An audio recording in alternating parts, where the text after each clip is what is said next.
Merci, Monsieur le Président. Monsieur le Président, j'ai écouté avec grande attention la réponse du gouvernement. J'avais espéré avoir leur réponse par écrit pour pouvoir faire mon commentaire. Mais j'ai suivi. Et mon premier constat, c'est que tous les chiffres que j'ai demandés, à aucun moment, il n'y a eu même une tentative de me donner des chiffres pour qu'on puisse apprécier de quoi on parle. Et je suis tenté de dire que c'est une décision émotionnelle. Je l'affirme. Il s'agit là d'une décision émotionnelle. C'est-à-dire, on a envie, on a ressenti quelque chose, on n'a pas cherché à savoir de quoi ça retourne. Et puis bon, voilà, on a introduit une proposition de loi.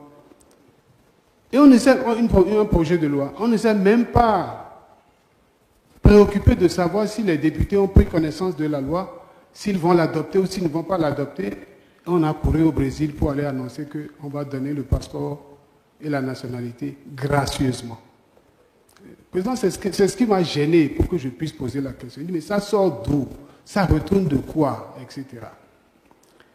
Et cela m'embête énormément parce que moi, je souhaite que nos frères qui ont été déportés, qui ont été maltraités, qui ont été enlevés de leur terre, qui ont été enlevés à leur famille, qu'ils reviennent chez eux, qu'ils retrouvent leurs racines.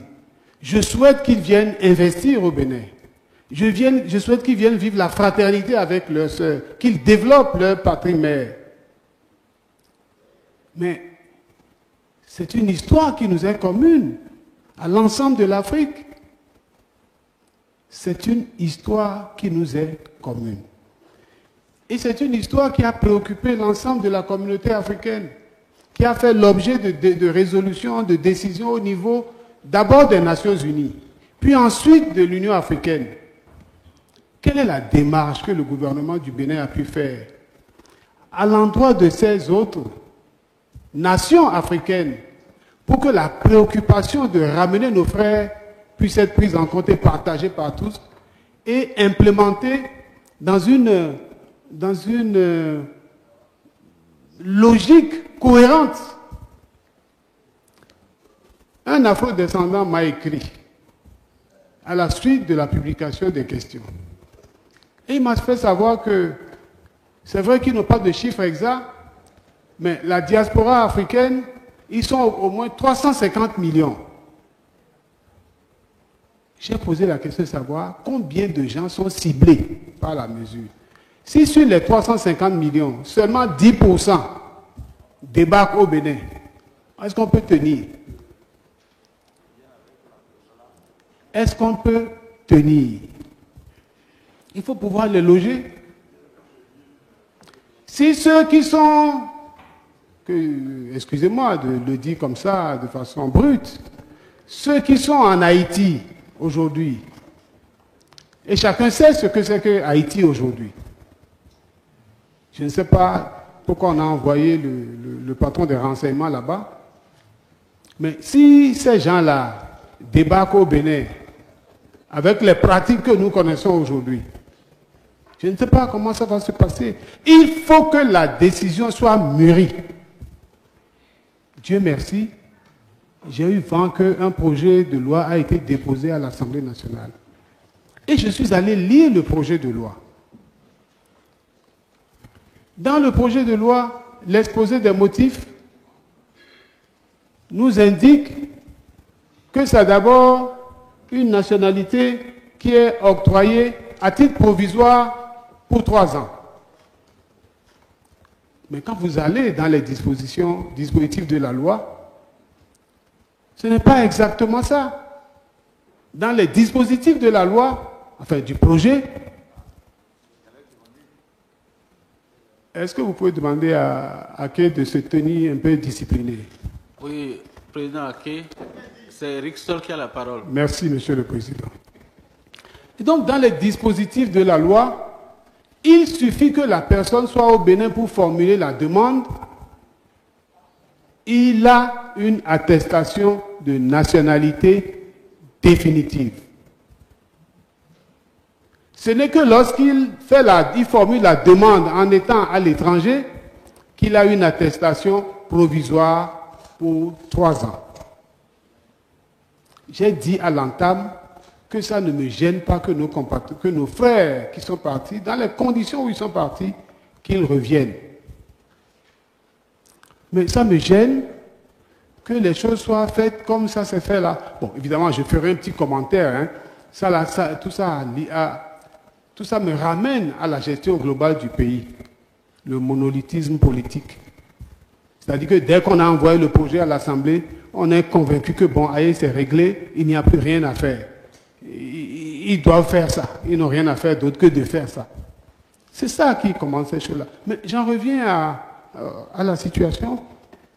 Monsieur le Président, on ne peut pas faire les choses comme ça. Il y a une disposition qui enlève à ses compatriotes les droits politiques et civils, oui. Mais c'est une ruse qui est derrière. Parce que l'article 7 du projet, après avoir annoncé dans l'exposé des motifs qu'ils n'ont pas les droits politiques et civils, l'article 7 du projet ne fait plus allusion à cela. Ce n'est qu'à l'article 8, pour celui qui n'a pas été présent, que les droits civils et politiques sont enlevés.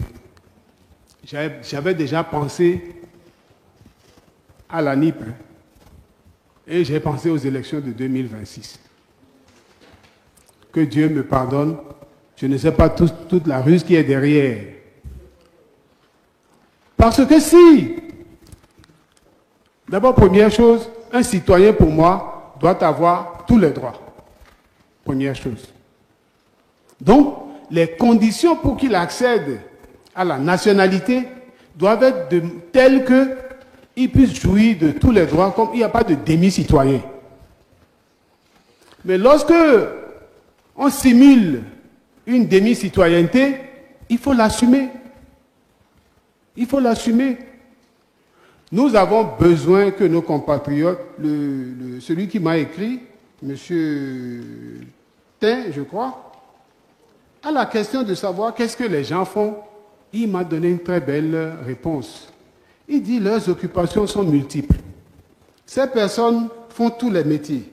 Certains sont ouvriers, d'autres employés ou cadres. Et il met, vous en connaissez beaucoup.